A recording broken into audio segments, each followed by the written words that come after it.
So let's pray. God, loving Heavenly Father, we praise and thank you, Lord, for this wonderful morning given us, O God.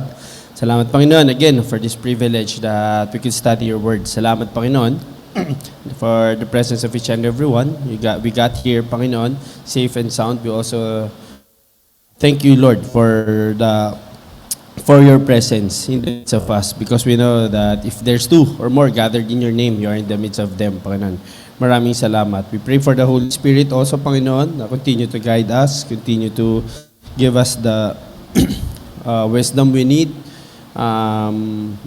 enabling us, Lord, to understand your word, Panginoon. And Lord, all the thoughts that we will be learning today, Lord, help bless these thoughts to our hearts and minds, Panginoon. Tulungan niyo rin po kami na may apply yung mga natututunan namin in our daily living, Panginoon, in this journey and walk with you sa mundo. Salamat, Panginoon. Patuloy, Lord, kayong manguna sa amin. Nawa, Panginoon, in all the things that we are doing, we're saying, and even the thoughts that we will be thinking of, Lord, may it be glorifying to you and to you alone, Panginoon. Maraming salamat, Panginoon. Kayo po nawa ang mag-bless ng gawain na ito. Ito po aming sinasamo, ipinapanalangin sa matapis na pangalan ni Jesus, aming tagapagligtas. Amen. So, recap lang po tayo, no? We are studying the God and the Holy Trinity. So, last week, we discussed the nature of attributes of God, yung oneness and essential nature. Siguro hindi nyo na naaalala. Pero praise God for the life of Sister Anya, may notes. So yeah, the oneness or the oneness and essential nature of God. So monotheism meaning there is only one true living God. So yan yung yan po yung napag-aralan natin last week. Yun nga, that we have only one true living God. Sa 1 Corinthians, di ba, 8 verse 4. Number 2, the second subpoint of the yung oneness and essential nature of God is yung self-existence. So, nandiyan din for the self-existent. May ito. Hello.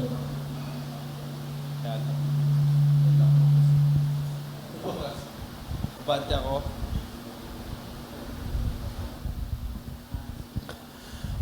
So yeah, self-existence, God, an infinite being in perfection, uncreated, di ba? So incomprehensibility, we may understand God truly. We may know God truly, but we cannot understand His full being because our limited minds is sobrang kulang even just to touch the skin of how yung true being or the true whole being ng Panginoon. So yeah, the spirituality, which is God, is a spirit. So what should be our response to our God is a spirit? We should worship Him in spirit and in truth. Amen. May nakinig. Yeah, the next point is His absolute perfection. So, so the immutability, the unchangeable, He is unchangeable and eternal. Immensity transcends all space, dwell in approachable light. So in immensity, doesn't most of the time na-interchange siya, like God is God's omnipresence, like God is everywhere. Pero immensity focus on the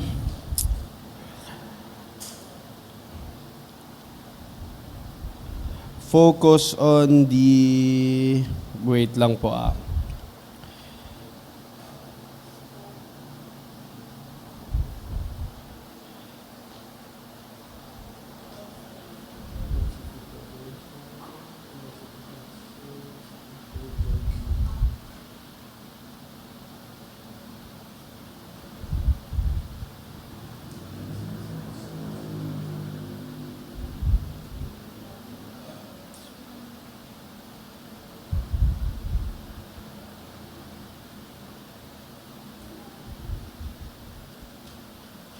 Yeah, ito pala. So, most of the time, while often used interchangeably with omnipresence or God being at all places at all times, immensity focuses on the infinite scale and boundless of God's very being. So, hindi natin kaya. We cannot measure God. We cannot scale God because God is so infinite. Ano nga yung sinabi doon? Sa verse na last week, from everlasting to everlasting. Yeah. Kung sinong makasukat doon, I'll treat sa lunch, lifetime.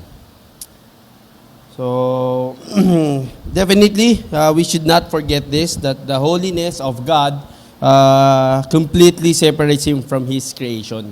So, He cannot be measured nor compared to that creation, to that mere creation. So, that's how infinite our God. That's the immensity. Next is the power and wisdom. He is almighty, perfectly wise, and completely absolute. The sovereign will. Ito naman yung napag-usapan natin na all that He pleases, it will happen. Ganon ka-sovereign ng Panginoon over all of us, His creation, over all our circumstances in life, and over all of all. So lahat. Even yung mga nangyayari outside the universe, hindi na rin siguro natin alam minsan, pero everything that happens, even in the daily na nabubuhay tayo, gumigising tayo, even the common graces, it's under the, absolutely, lahat under ng sovereignty ng Panginoon. So, number 2, dito na tayo sa next point, we'll be discussing naman po, we will be studying the self-sufficiency and sovereignty. And sovereignty of God. So, yeah. Again, medyo marami tayong mga verses. So, if ever meron magiging tanong, we are blessed with our pastors, Pastor Gary, tsaka si Pastor Milbray. Sila yung makakasagot ng mga tanong natin. Praise God, praise God. Last week wala tayong pastor di ba? Wala kaming pastor Si Deacon. So yeah, self-sufficiency and sovereignty of God. We have 2 points here. No, we have 3 points here. Number 1 is the absolute independence, universal dominion, and the duty of creature. Going back to the absolute independence. So, anyone, pag sinabi nating absolute independence, what comes through your mind? First, sige, Hubert. Total freedom. Total freedom. Wow, that's beautiful. Meron pa po? Sige, go. Absolute independence.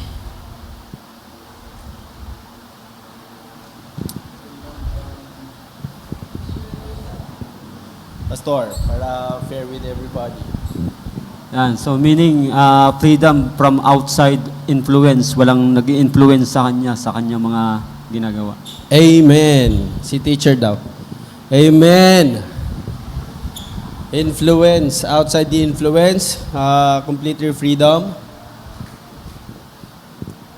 Complete freedom pala. Tapos, wala. Ba't wala? Lobat na tayo? Lobat. Meron na. Siguro Yeah. yung mai-relate ko sa point kanina, last time na siya, yung pagiging self-existent. Self-existence. Parang wala nga siyang pinanggalingan. Siya ang self-existent. Yeah, self-existence.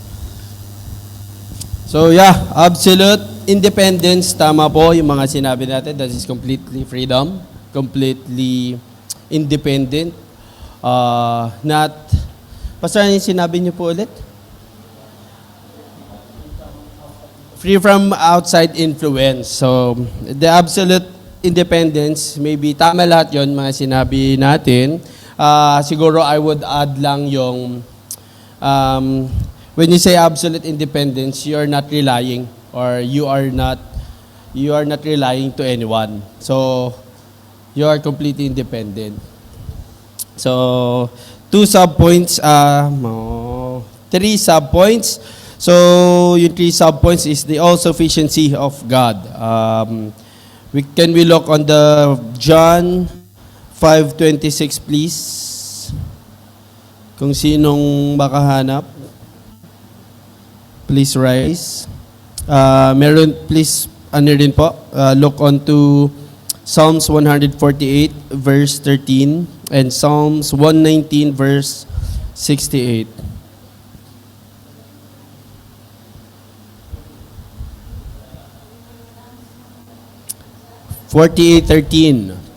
John 5:26. Si Pastor. Ano to si Pastor Bible drill to? Si Sister Shirley. John 5:26, for us the Father had life in himself, so had he given to the Son to have life in himself. Okay, so all sufficiency. Sige po, Ate Shirley, sorry nag-stutter ako kasi puyat lang eh. Pero yeah, how would you relate that on the all sufficiency ng Panginoon? Ano yung sufficiency ng Panginoon on that very verse? So he had given the Son to have life in himself. Yung yung independence na the Father had in himself, kumbaga siya lang, walang sinabing iba. Okay. Yeah, no? Tama. Himself alone. So, yun yung point ng sinabi ni Ate Shirley, no? Can we look on to Psalms 148, verse 13, please? And somebody. For Psalms 119, verse 68. Ma-flash ba yan sa ating screen?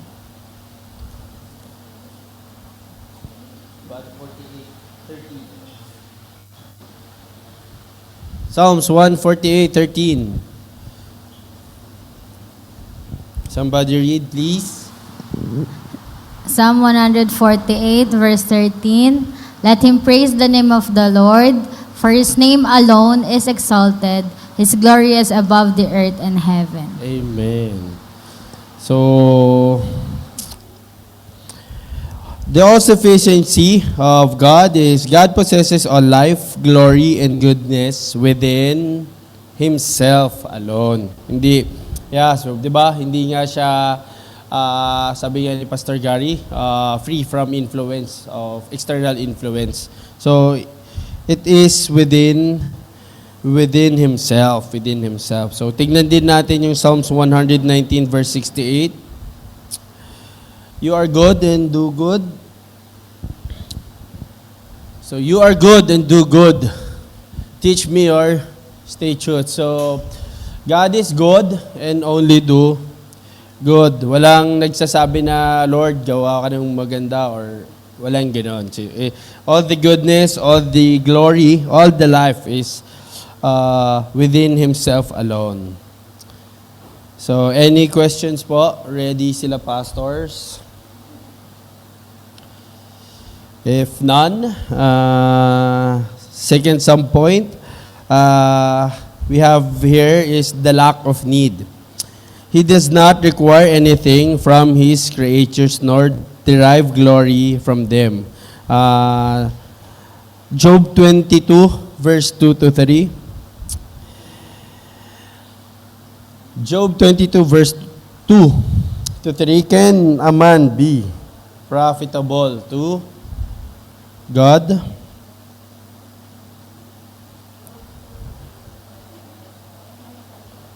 Can be a man be profitable to God? Though he who is wise may be profitable to himself. So, ano yan? Aning parang pino-point out ni Job dyan.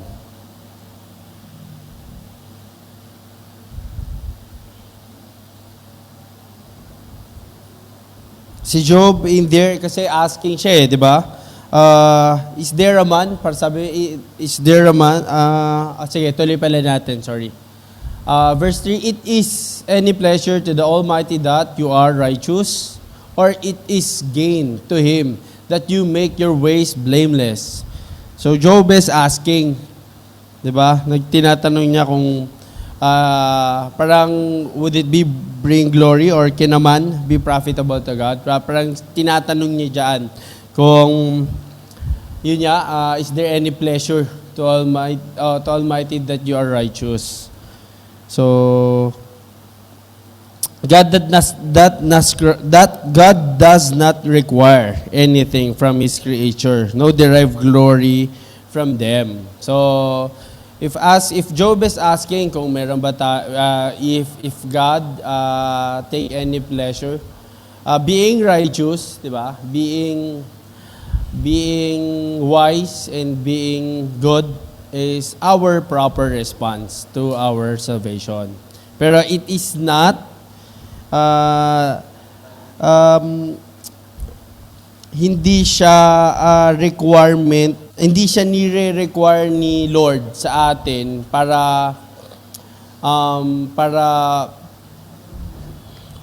hindi niya kailangan. Like, His perfection will always be perfection whatever we will be, whatever we do. But then, God is God in whatever we will be response. Pero if we are truly a follower of Christ, dapat yun yung magiging mga response natin.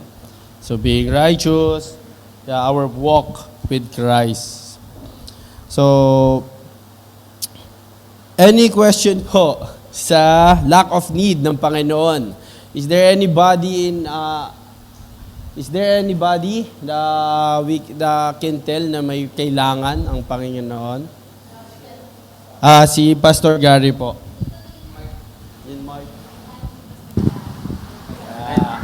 Hindi naman tanong, ano lang, pagbibigay lang din ng dagdag sa pagiging lack of need ng Diyos mula sa sa tao. Let us remember na nag-exist na ang Diyos before pa nag-exist ang lahat ng mga bagay. So without everything, without yung creation, God will be God. Pa rin sa Diyos pa rin siya. So kaya there is no more boasting or sa tao, dapat ipagmalaki ang tao sa Diyos dahil mabubuhay ang Diyos nang wala tayo. Yan. Tama, no? So, knowing that, di ba, dapat, how would we respond to that? Di ba? We should humble ourselves, di ba? Because we know na hindi naman tayo kailangan ng Panginoon. But the other way around, sobrang kailangan natin ang Panginoon. So God, we will always be God with whatever, whenever. So wala siyang, yun nga, sabi ni Pastor Gary, God will be God kahit wala tayo. So on the next subpoint, we have here the source of creation. He is the source of all creation, being everything is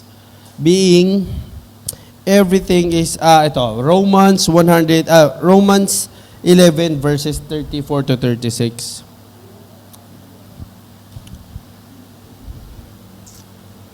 source of creation.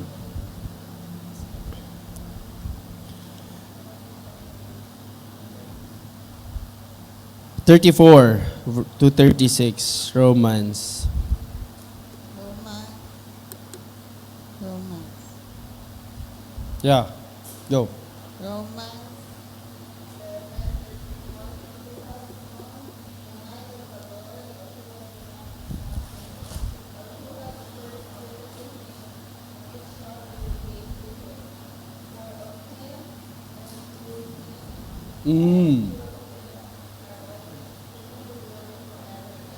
Amen. Ano daw po yun? So, teacher, no? As a source of creation. Paano po natin relate? Paano na-exemplify dyan? Or paano nasabi dyan? Paano natin masabi na God is the source of all creation on that verse? Says, Based dyan sa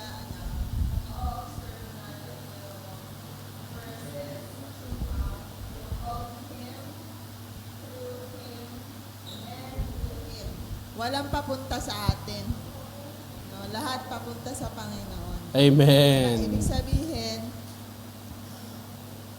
ano yun, like, parang hindi mo maaagaw yung glory ng Panginoon eh.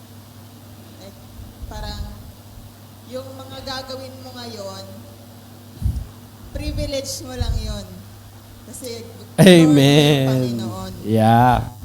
Hindi yon para, alam mo yun, para masatisfy mo yung pagiging God ng Panginoon. Hindi siya ganon. No, parang, yung gagawin mo ngayon, ano lang, it's an opportunity because you have been elected by the Lord. Ganon siya. Yes. So, yung mga nakikita natin ngayon, yung mga nangyayari ngayon, hindi man natin naiintindihan yan, at the end of the day, ang glory niyan, papunta sa Panginoon. Sa Panginoon. Yan. Amen. So, paano yung maybe some of you asking, paano yung mga flood control? Paano nagiging glorifying sa Panginoon? No, pero sabi po sa Romans 11:36, di ba? For of Him and through Him and to Him are all things. Yeah, we won't understand right now, pero definitely God allowed it kasi if God allowed it, may layunin, laging may layunin. Parang to relate in our lives also, di ba? Yung mga nangyayari sa mga buhay natin, for example. So, hindi natin siya naiintindihan, pero may layunin siya. And definitely, it is always for the glory ng Panginoon. If itutuloy mo pa ngayon sa Book of Romans, you will see there yung 8:28 na sabi niya, for all things will work together then for good. Parang encouragement lang din. So, again, for Him, for of Him, and through Him, and to Him are all things.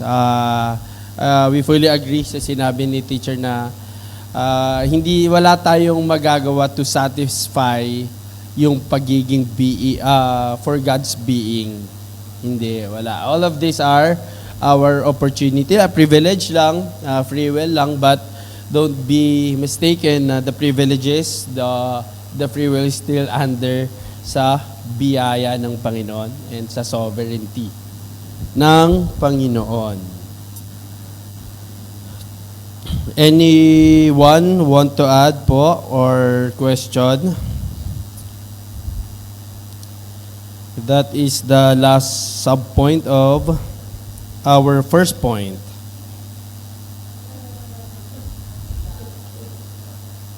Haba, no?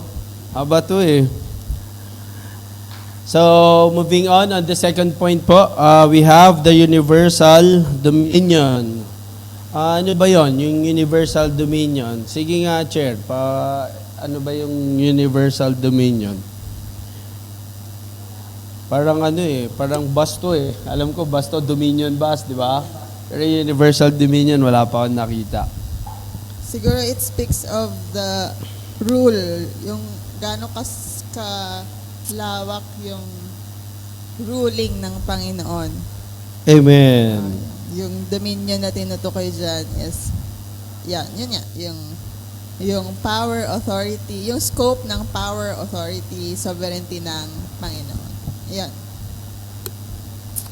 Yeah, the universal dominion. So, rule, speaking of rule, the first subpoint is the sovereign rule. Somebody opens their Bible. Please open your Bibles po in Daniel 4, verse 25.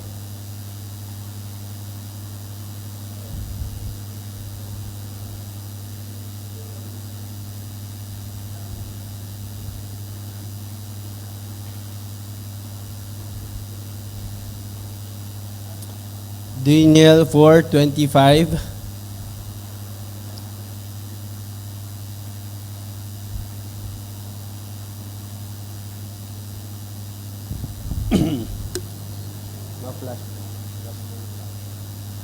So yeah, Daniel 4:25.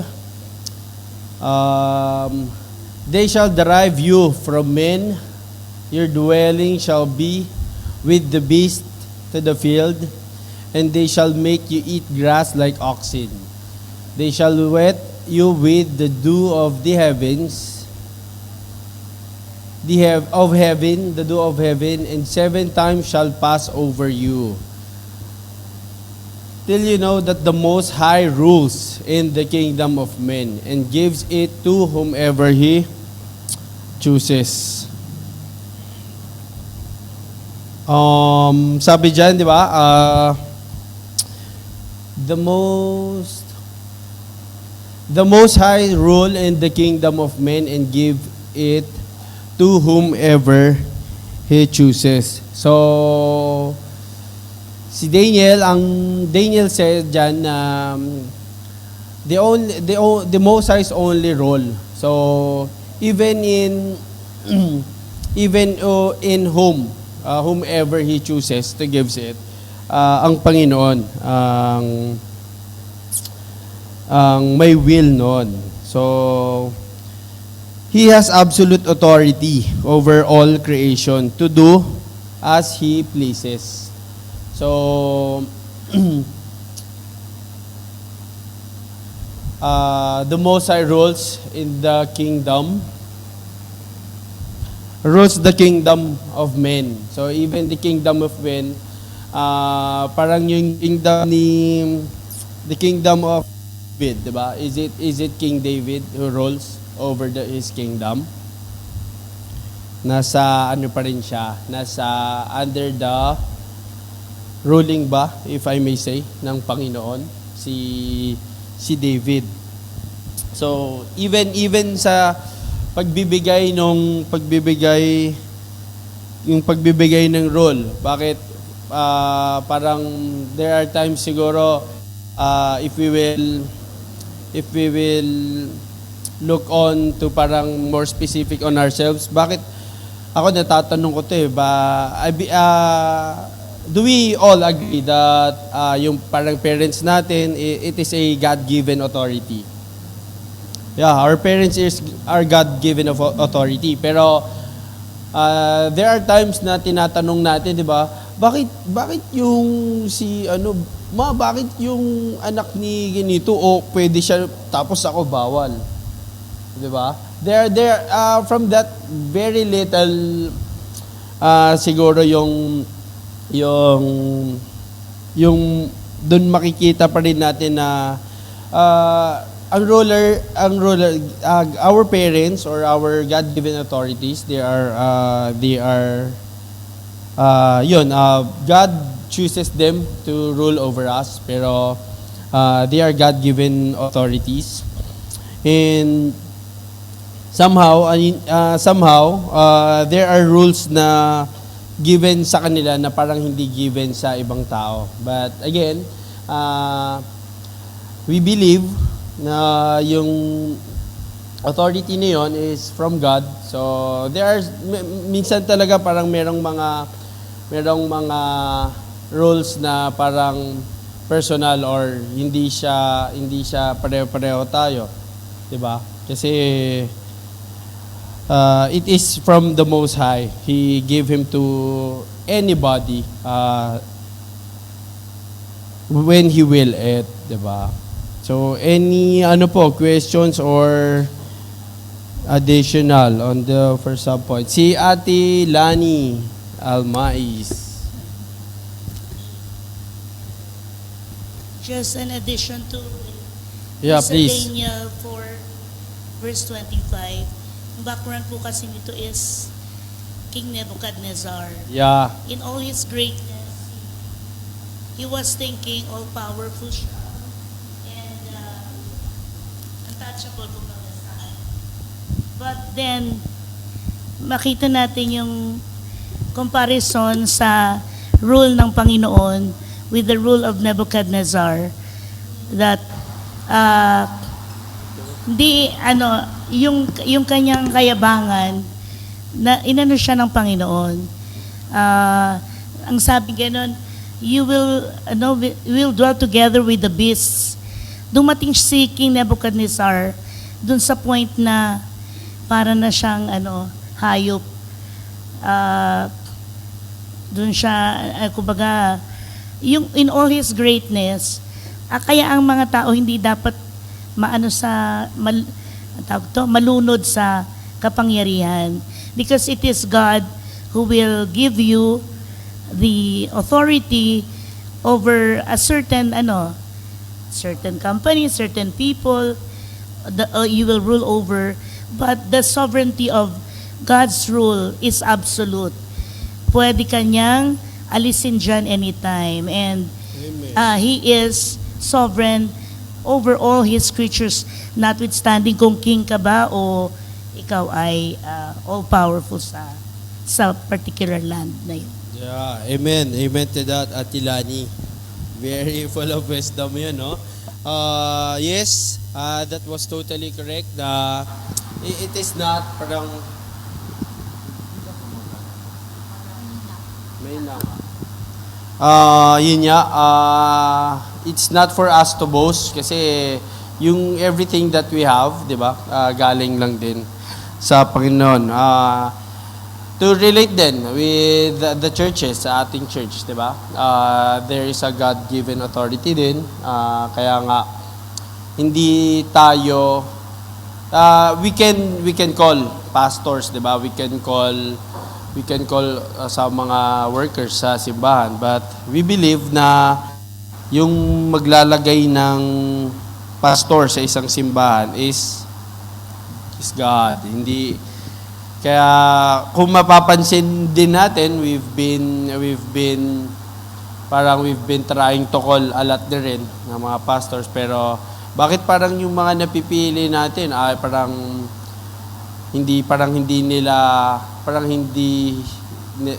nababurden sa church natin, for example.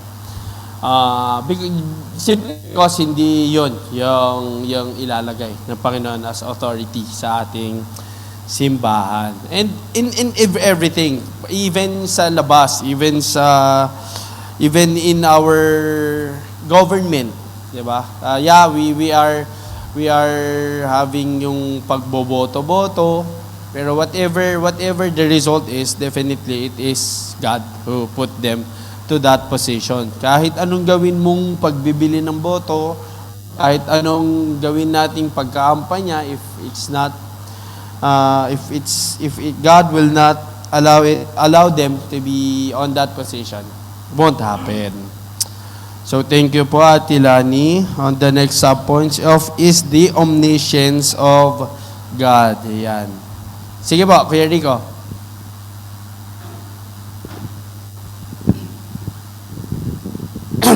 Gusto ko lang in addition to the word absolute authority, no?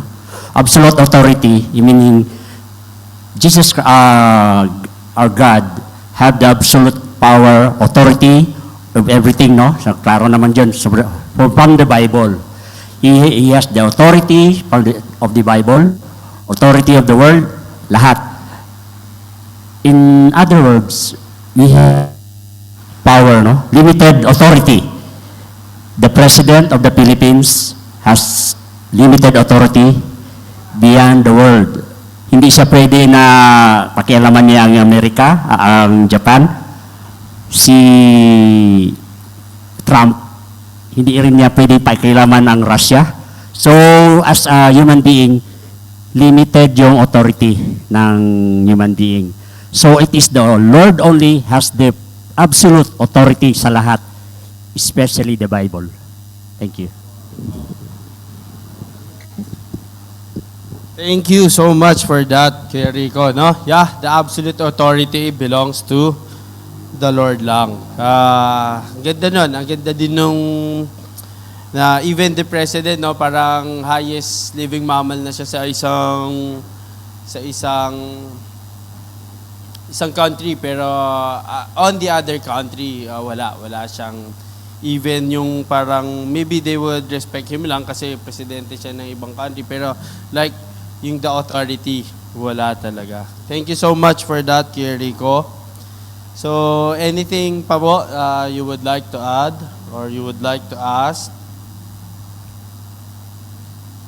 So, to the next subpoint of omniscience naman. So, can we open our Bibles in Hebrews 4 verse 13? Sabi dyan, everything is visible to Him.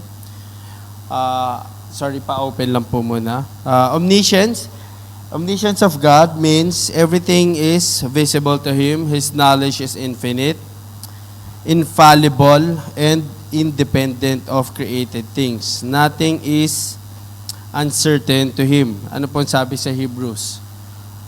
Chapter 4, verse 13. No creature, and there is no creature hidden from His sight, but all things are naked and open to the eyes of Him, to whom we must give account. So, walang natatago sa Panginoon. That, sabi dyan, in that verse naman, sabi niya, no creature, no? So, lahat, even yung pinakamaliliit na mga microorganisms, hindi yan lingid sa kaalaman ng Panginoon. On Ezekiel 11:5, sabi naman dyan sa Ezekiel 11:5,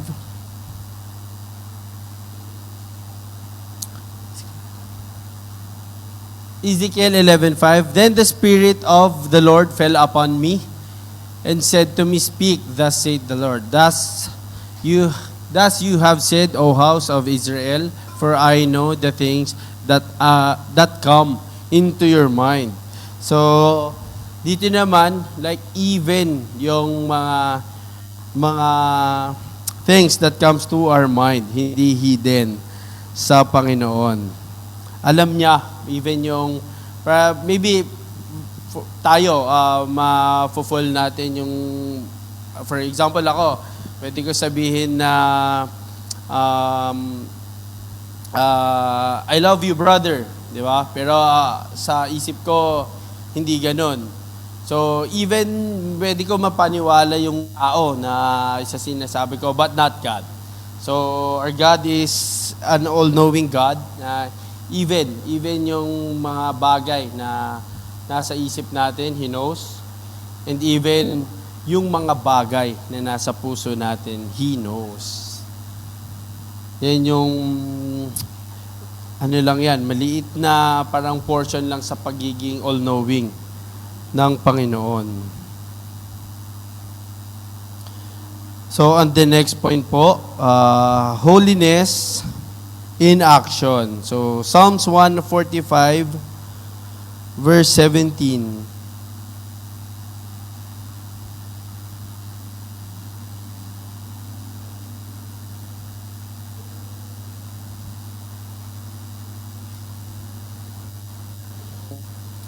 To add din pala dun sa pagiging omniscience ng Panginoon, di ba? Even yung mga problems natin, alam ng Panginoon, even yung mga hindi pa natin problema, like parating pa lang ng mga problema, or anything na hindi pa natin, like, hindi pa nangyayari. The future, definitely we don't know, pero alam ng Panginoon yun. So, even yung mga, yung problema na hindi pa natin problemahin, or even our prayer, yung desire. Minsan nga, nagpre-pray tayo na akala natin ito yung motive natin. Pero if we really will search our heart, iba pala yung motibo natin. God knows that. So, minsan pati mga sarili natin, naloloko na natin, di ba? Pero, not God. He's very all-knowing. He's omniscient God. So, sige po. Psalms 145:17.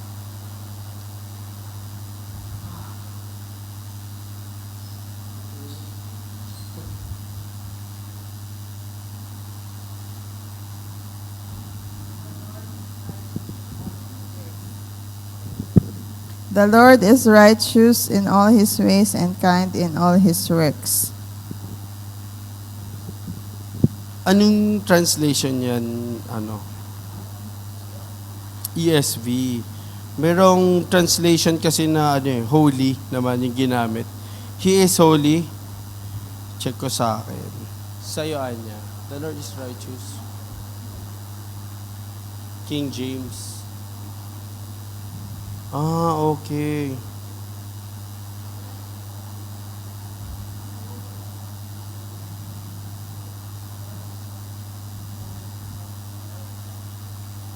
Sa akin, holy, ito sa akin.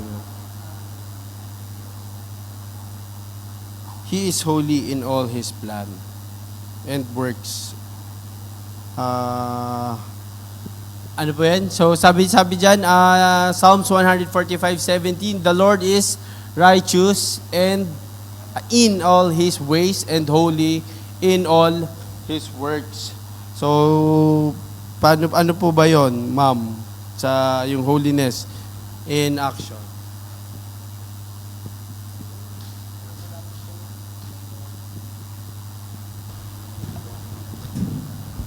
Ang hirap to.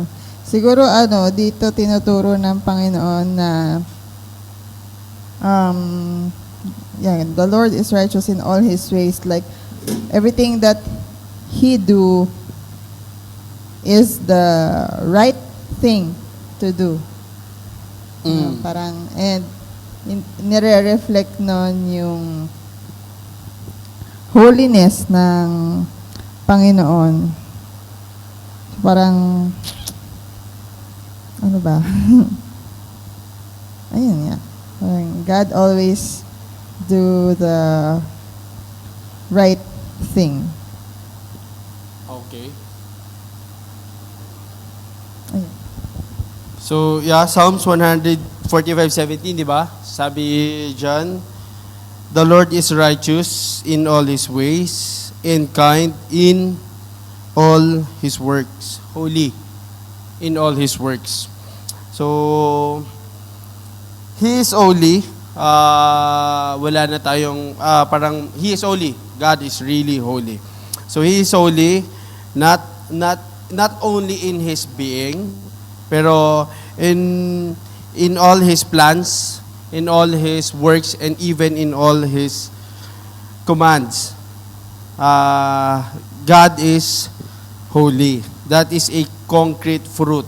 Concrete proof na God is holy.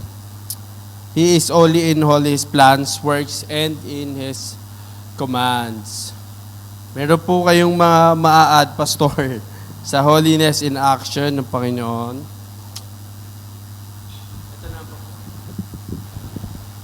Ay, sa righteousness and holiness of God, mas ma-relate siguro natin doon sa sa pagbibigay ng solusyon ng Diyos sa kasalanan ng tao sa magitan ng kanyang bugtong na anak. So sa pagiging holy ng Diyos, hindi niya hinahayaan na magpatuloy ang kasalanan. So kasama na rin siguro yung ng Panginoon, yung justice ng Panginoon. So binigyan niya ng justice yung yung kasalanan na against sa kanyang holiness sa magitan ng kanyang bugtong na anak. So yung righteous judgment, hindi niya sinacrifice yung yung kanyang righteousness doon sa justify sa kasalanan. Kaya sa magitan ng kanyang bugtong na anak, kaya yung righteousness ng ating Panginoon, yun yung sa atin, isinuot sa atin, that before God we are considered righteous, but then God did not violate His own attributes, yung kanyang pagiging holy. So yung Panginoong Hesukristo ang sinacrifice. So nabayaran yung kasalanan. So doon makikita natin kung paano in-exercise ng Diyos yung kanyang righteousness at yung kanyang holiness without violating yung ibang attributes niya, yung kanyang pagiging just, yung kanyang pagiging matuwid. So kaya sa lahat ng kanyang ginawa, matuwid ang Diyos at banal siya sa kanyang mga gawa sa magitan ng pagbibigay ng sa atin, ng kanyang bugtong na anak sa atin. Amen. Thank you, Pastor. So that answers maybe yung mga questions sa atin. For God being holy. So sa pagiging banal ng Panginoon and righteous niya, di ba? Just to reach out din sa atin na at the expense of the life of our Lord Jesus Christ. Di ba? So that speak of not only the love, kasi most of the time nakikita natin is the love, pero it's the holiness and the righteousness ng Panginoon. So on the last point of last sub-point nung natin here, we will be yung the duty of creatures. So Revelations 5 verse 12 to 14.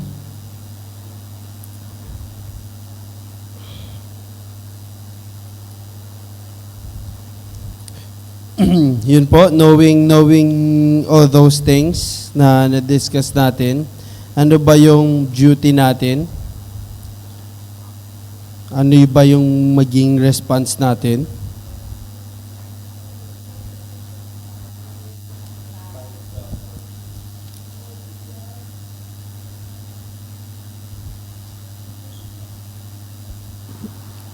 Revelation 5:12, saying with a loud voice, "Worthy is the Lamb who was slain to receive power and wealth and wisdom and might and honor and glory and blessing." And I heard every creature in heaven and on earth and under the earth and in the sea and all that is in them saying, "To him who sits on the throne and to the Lamb be blessing and honor and glory and might forever and ever." Amen. Sabi dito po, requirement, the duty of creatures, requirement of worship.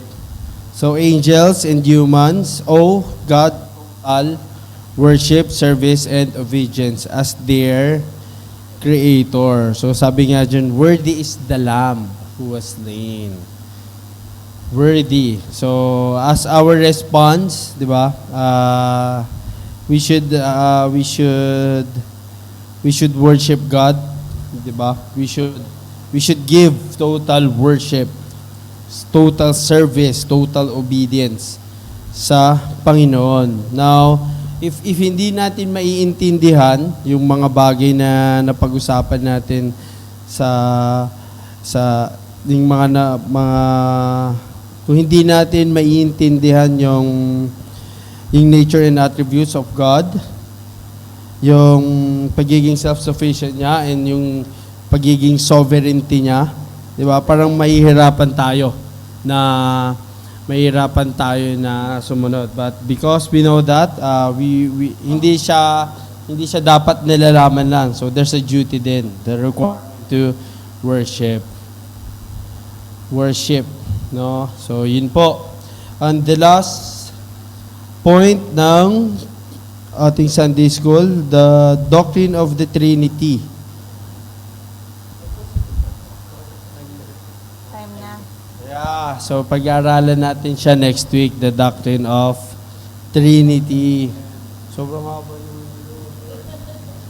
So, any questions po sa mga napag-aralan and any additionals? So, definitely, may mga na-miss out po siguro ako, but siguro daanin natin yon. Any additional po or maybe takeaway bacon?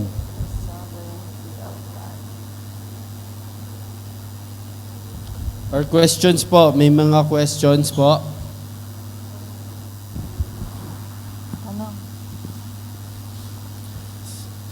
Pastor, may additional ka, Pastor? Si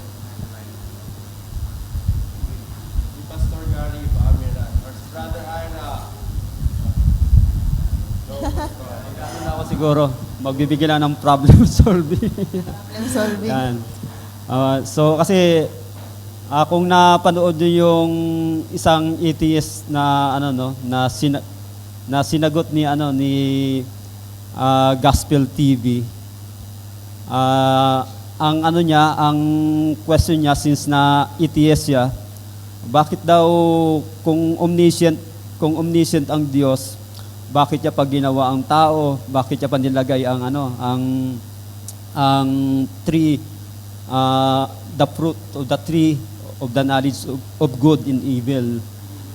So, yun, yung mga ganong klase ng tanong na kung saan pina-question yung pagiging omniscient ng Diyos. So, paano natin yun paano natin yun, as Christians, paano natin yun, sasagutin? Sige, yun siguro yung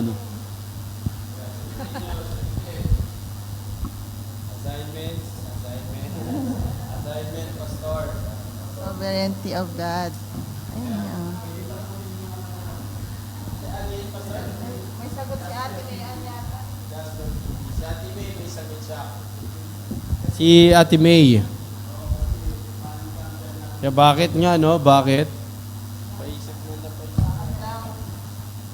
Kung omniscient yung Panginoon, ba't daw ginawa pa yung tao tsaka nilagay yung puno sa garden?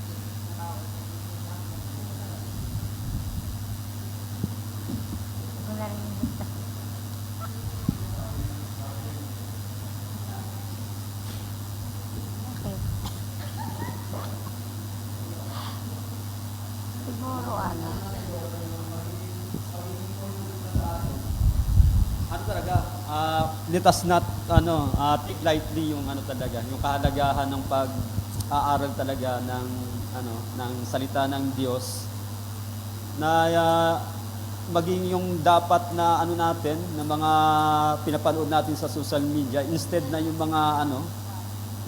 mga ibang bagay. Marami namang ngayong mga short videos or mga podcast na mga Christians ang nandoon, ang nagtuturo. So kasi ang isa sa mga mapapansin natin ngayon sa churches, yung kakulangan ng kakayahan paano yun paano yun i-depend yung mga ganung mga questions at yung pag-attack sa attributes of God, sa katangian ng Diyos. Oftentimes na lang tayo yung nagsasawalang kibo, yung para na lang maiwasan kumbaga yung gulo, yun, nagsasawalang kibo tayo, but then attacking to our God yung yung ganung mga nila yung mga ganung mga question nila. So kung tayo ay talagang sumusunod sa ating Panginoon, di ba, kahit sa sinong tao, pagka tayo ay loyal, o ano natin, mahal natin yung isang tao na yon. Kapag may narinig tayo na may sinabi sa kanya ng masama, pinagtatanggol natin eh. Pero minsan ang mga Kristiyano, hindi natin na ano ang Panginoon. Ayan. So ang point lang siguro sa ganong binigay ko na question. So talaga, pahalagahan natin yung talaga. So mas mas dami-damihan natin yung yung panunood ng kaysa sa mga ibang bagay. So ganyan din ang challenge ko sa sa Kabuko, kaya ngayon yung ibang mga member doon, meron na rin silang mga channels sa YouTube na pinapanood kumpara noong una na marami talaga sa mga secular pinapanood. So yan ang siguro yung challenge sa atin sa sa question. Thank you, Pastor. Thank you po. Ano yan, Ate Lani po? Anong sinagot? Pastor, ano daw po yung sinagot dun sa tanong? Panoorin. Actually, kung mapanoorin nyo, nasagot naman ng ni Good News TV. Yung kung omniscient daw ang Diyos, dapat alam niya na magkakasala ang tao. So dapat hindi niya na nilagay yung yung puno, ganun. Yan. So yung binigay niya na oo. Panoorin na lang po natin kasi 12:05 na. So, I think that's wrap up our discussions this morning. So, maybe we could ask Pastor Milbray to close us in the word of prayer po. Thank you.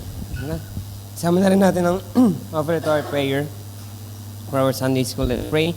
Dear God, Heavenly Father, we thank you for this day and for the Sunday school, O Lord, na pinagkaloob niyo sa amin, pati na rin sa buhay ni Brother Harriet as he deliver our Sunday school today, and filling us more of knowledge about God and the Holy Trinity. We thank you, Lord, for this day and for the lesson na naitanim sa aming mga puso, pati na rin sa aming mga isipan. Nawa, Panginoon, ay magamit namin ito sa aming pamumuhay at sa aming pagiging Kristiyano, Panginoon, na maging mas malapit sa iyo at mas maging knowledgeable sa mga salita mo. Wala hanggang papurit pa sa langit. Ang tanging alay namin sa iyo sa patamis sa pangalan ni Jesus. Amen and amen. Alfie, collect. And habang kinokolekta ang ating ang ating Sunday School offering, remind ko ulit ang ating schedule every Sunday service. Worship service is every 9 a.m. every